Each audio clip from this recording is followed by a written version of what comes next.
수 있는 구조로 되어 있다. 그래서 주파특수를 이렇게 꽂아야지 가장 많이 잡을 수 있다라고 얘기했죠. 그런데 저기 바깥에 있는 신경세포체의 색깔이 어떤 색깔이기 때문에 회백색이라고 했지. 회백색. 그래서 신경세포체 이 바깥쪽이 회백색이고 그리고 이 안쪽이 백질이라고. 그래서 대뇌는요. 바깥쪽이 회백질, 안쪽이 백질. 그래서 대뇌는 그냥 생각하지 말고 중국에 가면은 거기 원숭이 뇌 먹는 인간들이 있잖아요. 그렇죠? 그래도 뇌가 뭐하고 비슷하게 생겼냐면은 순두부찌개랑 비슷하게 생겼어요. 순두부. 저번에 잠깐 얘기해 순두부.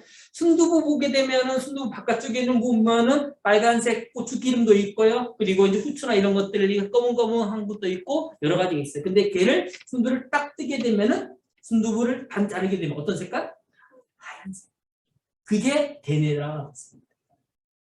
그래서 바깥쪽에는 약간 회백질, 안쪽은 백질. 근데 척수는 어떻게 돼 있다 그래서 척수는 이렇게 뻗어 나가는 것들이 많아야 되기 때문에 신경세포체가 안쪽에 모여 있다 그랬지, 그렇지? 그래서 안쪽이 우리가 회백질, 바깥쪽이 백질이 됩니다. 그래서 신경세포체 위치에 따라서 달라진다. 신경세포체가 많이 있는 곳이 회백질, 조금 있는 곳이 백질 이렇게 될 것이다. 없는 곳이. 자, 그리고 척수는 연수에서 이어져 등 쪽으로 뻗어 있으며 척수로 둘러싸여 있으며 척추, 등뼈로 둘러싸여 있다. 자, 겉질은 백질, 그리고 속질은 회백질이다. 속질은 신경세포체가 몰려있기 때문에. 전근과 후근이 있는데요. 자, 척수로 신경이 들어올 때는 항상 등 쪽에서 기어 들어와서 배 쪽으로 기어 나옵니다. 다시 한번 어디서 기어 들어와서? 등 쪽에서 기어 들어와서 우리가 배 쪽으로 나가게 됩니다. 그래서 여기 항상 신경 전달이나 이런 것들을 보게 되면 등 쪽에서 이렇게 들어와서 그리고 배 쪽으로 이렇게 나가게 됩니다. 척수는. 그래서 등에서 나가서 배로 들어온다라고 하는 배로 나간다. 등에서 들어와서 이 표현 잘 알아두세요. 그러니까 등 쪽으로 감각신경, 감각이 들어온 거죠. 그죠? 그리고 배 쪽으로는 운동신경. 그래서 감각에서 운동으로, 즉 후근에서 전근으로, 뒤에서 앞으로 자극이 전달됩니다.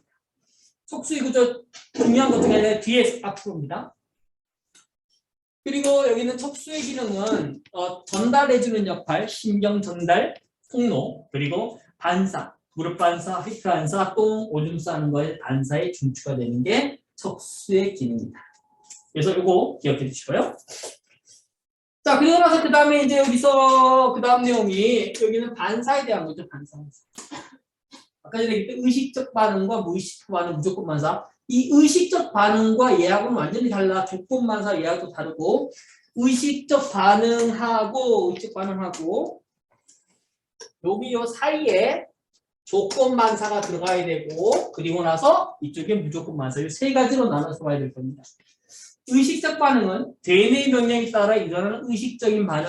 자, 왼손 들어 했어? 들었어. 오른손 들어 들었어. 이런 것들이 의식적 반응. 그리고 조건 반사는 과거의 경험 때문에 생기는 그런 반사. 아까 전에 얘기했듯이 음식물을 보았을 때 침을 흘리는 거. 이런 것들이 조건 반사. 그리고 무조건 반사는 어렸을 때부터 가지고 있던 선천적 반사. 그렇기 때문에 아기하고 나하고 똑같이 일어나는 팽농 패턴은 무조건 반사가 될 것이다. 반사가 우리 인간에게 있는 이유는 뭘까요? 살려고요. 척수 반사는 대뇌까지 안 가니까 그만큼 전달 속도가 빠르겠죠. 그래서 자, 그리고 말초신경계를 보게 되면은 구심성, 원심성 신경으로 되어 있고요. 체성신경계와 자율신경계가 있는데, 자, 아까 전에 구분했을 때 선생님이 말초신경계를 뭘로 구분했냐면은 뇌신경과 척수신경으로 구분했잖아. 구분을 좀 더 다른 형태로 하게 되면 체성신경과 자율신경으로 구분할 수 있습니다.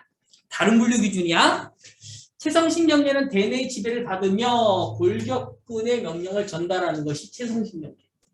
자율신경계는 우리가 앞에서 배웠듯이 대뇌하고 전혀 상관없는 거. 그래서 대뇌 직접적 영향을 받지 않으며 나머지 놈들의 영향을 받는 것을 자율신경계라고 합니다. 그래서 자율신경계는 우리가 교감, 부교감 두 가지가 있고 두 가지는 기량작용을 한다 그랬죠. 기량작용. 기량작용이 뭐였지, 희빈아?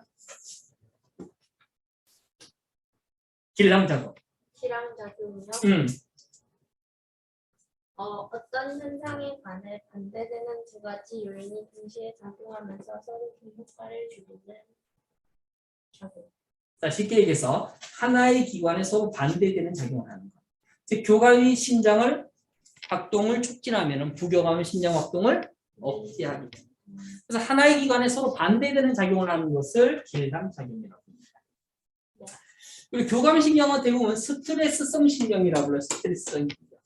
내 몸에서 스트레스 받았을 때 일어나는 모든 변화, 누군가 나를 위협하게 됐을 때, 아니면 옆에 있는 애가 엄청나게 짜증나게 할 때, 이때 일어나는 내 몸의 변화가 전부 다 교감신경.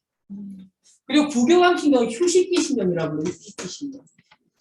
그래서 릴리즈 신경, 그래서 내가 엄청나게 쉴 때 일어나는 모든 변화. 쉴 때는 먹고 또 먹어도 계속해서 배가 고프죠. 얘 때문에. 부교감신경. 그래서 교감신경과 부교감신경은 서로 기람작용이다. 자, 교감신경 보자. 자, 교감신경은 일단 첫 번째 심장활동 어떻게 한다? 촉진, 호흡 빨라지게 한다. 이런 것들이 전부 다 교감. 부교감은 이거와 반대로 심장을 느리게 해주고요. 심장도 느리게, 호흡도 느리게, 단지 소화는 촉진. 그래서 이렇게 되는 거. 그래서 교감신경에서는 요거 하나 잘 보라 그랬죠. 신경절 이후 말단에서는 뭐 아드레날린 분비된다 그랬지. 아드레날린을 에피네프린이라고 부르고 뭐 노르에피네프린이라고도 부릅니다. 그래서 이렇게 분비된다는 거까지 기억해 두시면 되시겠습니다. 여기는 요 그림, 요거 한번 잘 보라 그랬어. 여기 있는 거 아드레날린 요거. 아드레날린 노르에피네프린 요거 하나. 그래서 요거 나머지는 다 아세틸콜린이다. 모든 곳이 아세틸콜린. 그런데 여기만 교감신경 말단 긴 다리 여기에서만 여기 있습니다. 되십니까? 그럼 여기 뒷페이지 문제를 슬쩍 아직 남았어요. 보도록 할까요? 자, 이건 뭐 그 다음 내용은 그냥 배우는데 자, 그 다음 내용은 이제 보게 되면 이거죠. 교감과 부교감은 기량작용에 대한 거죠. 교감은 이거. 부교감은 이거. 한번 보면 알겠죠. 스트레스 받았을 때. 그리고 내가 쉴 때 서로 반대되는 점. 나머지는 뭐 크게 이제 없고 여기는 요것만 하나 더 보시면 될 것 같은데 글리코젠 분해와 포도당 방출을 촉진한다. 글리코젠 분해를 한다는 얘기는 뭘 해준다? 혈당량을 높여준다. 반대로 포도당 흡수에서 글리코젠 합성을 촉진하니까 혈당량을 낮춰준다. 그럼 여기 있는 교감신경 나중에 이제 여기 있는 것은 이자이소 분대는 누구하고 글루카곤과 비슷한 역할. 여기 있는 얘는 인슐린과 비슷한 역할을 한다. 이거 오늘 보시면 돼요. 그리고 뭐 신경계 질환이라고 해서 몇 가지가 있는데 알츠하이머 뭐라고 그러죠? 우리가 흔히 치매. 대뇌 신경세포가 파괴되고 기억상실, 조울증 그리고 언어장애. 그래서 알츠하이머나 이런 것들은 가장 가까운 사람부터 기억을 잃어버린다고 했죠. 나랑 제일 가까웠던 사람부터 기억을 잃어버린다. 왜요? 얘가 그렇게 생겨먹으면 돼요. 네. 파킨슨병. 중간에 도파민 분비 세포가 파괴됐습니다. 도파민은 우리 몸에 분비되는 행복 호르몬이죠. 행복 호르몬. 그래서 가린이가 저렇게 행복할 수 있는 이유 도파민이 잘 분비되기 때문에. 근데 슬플 때는 얘가 분비되지 않거든요. 근데 이 파킨슨병은 도파민 분비 세포가 파괴됐어요. 행복하지가 않아요. 항상 불행하다 생각해요. 그래서 몸이 떨림이나 근육 감지, 운동 장애들이라는 게 파킨슨병. 자, 그리고 말초신경계 질환은 근위축성 측상 경화증을 루게릭병이라고 부르죠. 루게릭병. 그래서 제대로 움직이지 못하는 운동신경이 파괴됐어요. 운동신경이 파괴되어 있으니까 내가 뭔가를 하고 싶은데 내 온몸이 제대로 움직이지 않는다. 다음 길렌마르 증후군에서 말초신경계에 염증이 발생해서 근육통, 운동화비, 호흡곤란 등이 생기는